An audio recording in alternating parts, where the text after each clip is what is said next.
Hello hello, j'espère que vous allez bien. Je vous retrouve aujourd'hui pour répondre à toutes vos questions au sujet de l'annonce que j'ai fait récemment. Si vous avez loupé cette vidéo, je vous invite tout de suite à mettre pause et aller la voir, elle est là. C'est la vidéo où je vous annonce que j'ai des projets cette année et le plus gros d'entre eux je pense c'est le fait d'emménager. J'emménage avec mon copain d'ici quelques mois, dès la fin du confinement, donc vous m'avez posé quelques questions. Je vais faire plusieurs parties de cette vidéo pour pas qu'elle soit trop longue, mais on va déjà commencer avec les questions que j'ai eues là. Il y en a eu quelques-unes et je trouvais ça intéressant de traiter ces questions.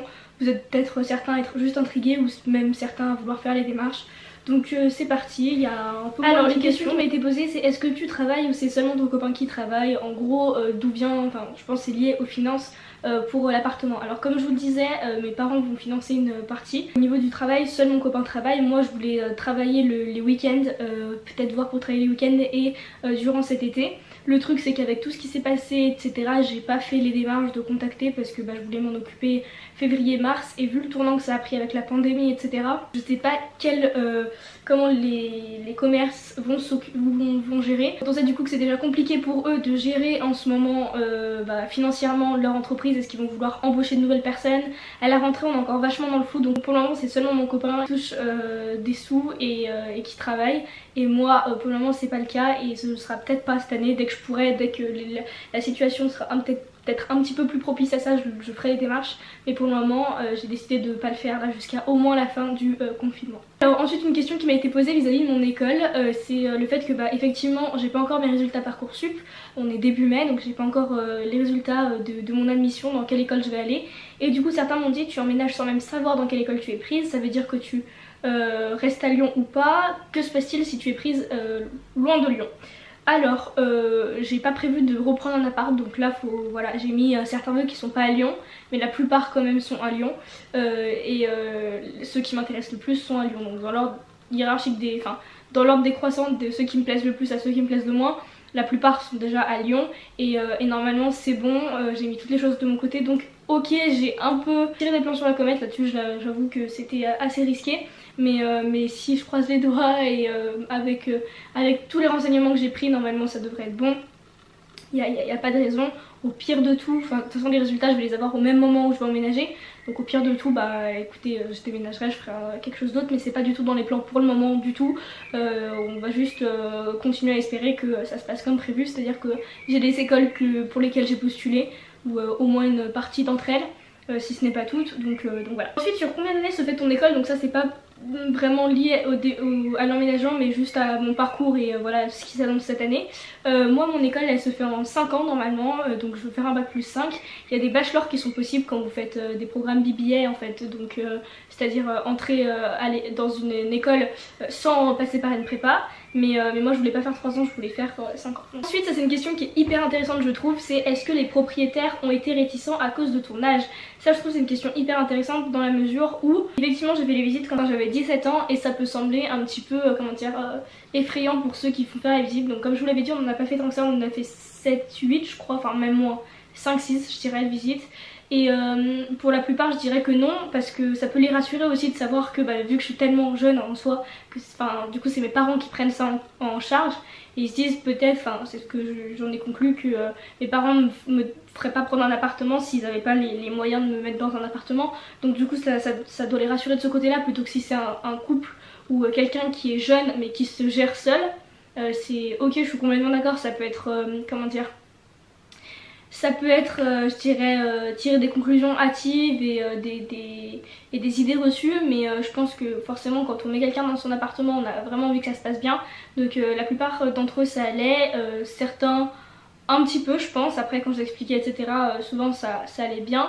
Et là ceux avec qui, les propriétaires de l'appartement qu'on va avoir, franchement ils sont géniaux, ils sont super gentils, et on s'entend très bien. Quel budget comptes-tu accorder aux courses? Ça c'est une question hyper intéressante que je vais sûrement moi-même chercher sur d'autres vidéos.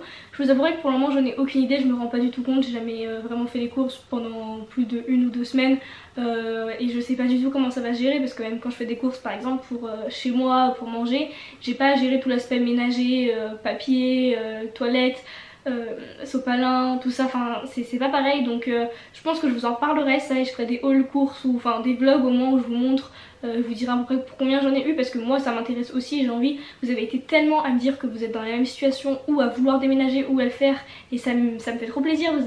On est quand même très souvent de la même tranche d'âge, donc ça me fait trop plaisir de partager cette aventure avec vous et du coup je me dis que voilà, c'est des choses que je partagerai sûrement avec vous, pas systématiquement parce que voilà, après faut pas non plus comment dire abuser, je vais pas vous donner non plus mes comptes, mais peut-être en parler en règle générale, donner des fourchettes et moi m'en rendre compte au bout de peut-être de 3 mois, je me rendrai peut-être un peu plus compte de ce que ça me coûte les courses chaque semaine, chaque mois, etc.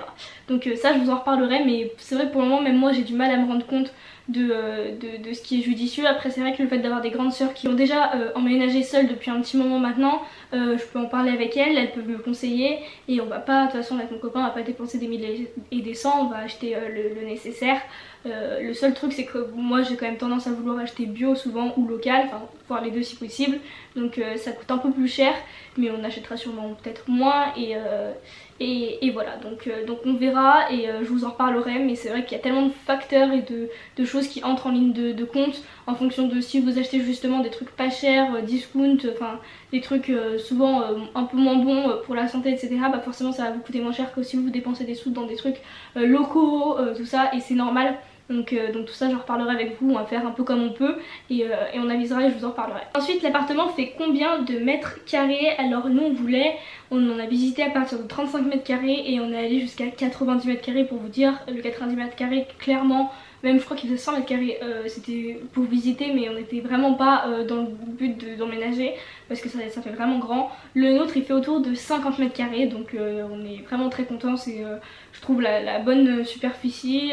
Aussi niveau de l'aménagement, en fait j'en ai vu d'autres de 50 mètres carrés qui sont pas du tout aménagés comme le nôtre et où j'aime moins du coup, donc parfois ils sont plus grands, ils font 70 mètres carrés mais ils me plaisent moins, c'est vachement subjectif ça, et là pour le coup il fait 50 mètres carrés et il nous plaît vraiment beaucoup. On voudrait pas qu'il fasse ni plus grand ni plus petit. Quand on regarde parfois de temps en temps des appartements, qu'on a comment dire, des annonces qui apparaissent sur internet et qu'on regarde, on se dit ouais en fait il y a vraiment plus que le nôtre maintenant qu'on aime vraiment bien, les autres on les trouve moins bien, donc voilà, il est vraiment nickel pour nous. Ensuite, avant dernière question, est-ce que ton lapin restera chez tes parents vu que ton copain y est allergique? Alors ça c'est effectivement quelque chose dont j'avais parlé dans les vlogs. Je suis confinée chez mon copain parce que mon copain ne pouvait pas être confiné chez moi dans la mesure où il est allergique aux animaux et on voulait être confinés ensemble. Bref, ça si vous n'avez pas vu, je vous invite à aller voir la vidéo juste ici. Mais je parle drôlement vite, désolée. Mais effectivement mon lapin va rester chez mes parents, donc chez ma maman et mon beau-père.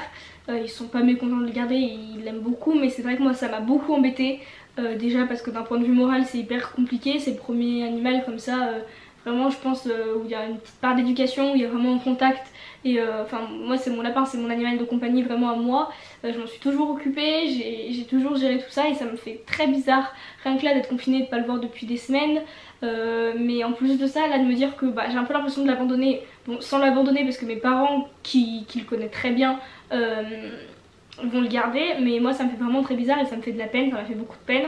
Après clairement j'avais pas trop le choix et même si j'avais décidé de pas emménager avec mon copain, de garder mon lapin pour être avec dans mon appartement pendant une année, ça aurait pas été sur le long terme possible je pense. Donc voilà, c'est comment dire, mes parents de toute façon je vais les voir très régulièrement, j'emménage pas très loin de chez eux, donc il n'y a pas de souci, j'irai souvent et je le verrai souvent, mais c'est vrai que ça m'a fait un petit peu de la peine et bizarre. Mais voilà, c'est une décision que j'ai dû prendre un peu à contre-cœur. Mais j'ai quand même la chance d'avoir mes parents qui vont du coup s'en occuper. Et voilà, dès que je pourrai, peut-être que si un jour il est encore en bonne santé, etc. et que j'arrive à avoir une petite maison, quelque chose où il y a un jardin, etc. Là je le reprendrai, mais ça sert à rien en plus de l'enfermer dans un appartement où il va être peut-être moins heureux. Là on a une maison, c'est grand, il est vraiment très bien là où il est. Donc je suis un peu triste et il me manque, mais voilà, on a fait ça parce qu'on n'avait pas trop le choix. Et c'était, je pense, étant donné la situation, la meilleure décision à prendre. Peux-tu nous détailler les démarches pour un appartement, gaz, électricité, papier?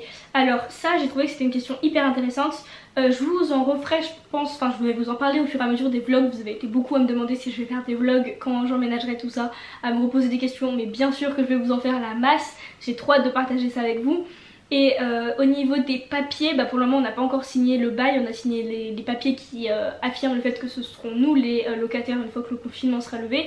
Mais le bail, l'état des lieux, c'est encore des papiers qu'on n'a pas encore fait en fait. Donc ça on va les faire et je vous en parlerai une fois que je les ferai, enfin voilà, pour vous tenir au courant des démarches. Donc d'ici quelques semaines à peine, un peu moins d'un mois, je suis trop contente. Et par contre au niveau de l'électricité, gaz, etc. Nous on est dans quelque chose qui est toute charge comprise sauf l'électricité. Donc on a l'eau et le chauffage qui sont compris et nous on paye uniquement l'électricité. Donc pareil, ça je reviendrai, je vous dirai peut-être combien ça me coûte, etc. pour vous tenir informé. N'hésitez pas à partager avec moi en DM ou des choses comme ça comment vous gérez tout ça. Mais voilà, au niveau des papiers c'est vrai qu'on s'en sort plutôt pas mal. Donner notre budget, etc. c'était mieux si il y avait beaucoup de choses qui étaient prises en charge. Enfin c'était ça, enfin c'était un peu comme ça que je le voyais parce que j'y connaissais pas grand chose ni rien.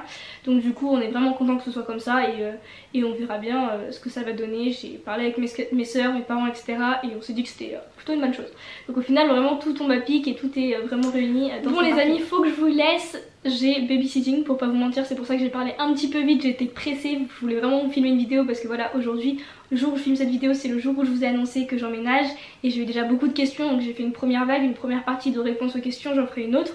N'hésitez pas d'ailleurs à me poser vos questions dans les commentaires et sur Instagram, je les réunis, je les note et j'y répondrai dans une deuxième version de cette vidéo, il y en aura peut-être une troisième encore, on verra bien ce que ça va donner. En tout cas, ça me fait vraiment plaisir de partager tout ça avec vous enfin. Je vous embrasse fort, je vous dis à très vite dans une prochaine vidéo. Je sais pas si vous avez remarqué mais vous m'avez demandé à filmer plus ici, donc je filme plus dans ce petit coin là. N'oubliez surtout pas de vous abonner et de liker cette vidéo, de la partager et de commenter. Moi c'est vraiment des trucs qui me font trop plaisir. Sachez que je regarde ce genre de statistiques, je regarde si j'ai des vidéos qui sont likées, etc. pour voir le contenu qui vous plaît le plus et ça me fait trop plaisir quand vous réagissez positivement à mon contenu. Donc voilà, je vous laisse, je vous embrasse et je vous dis à très vite. Bye.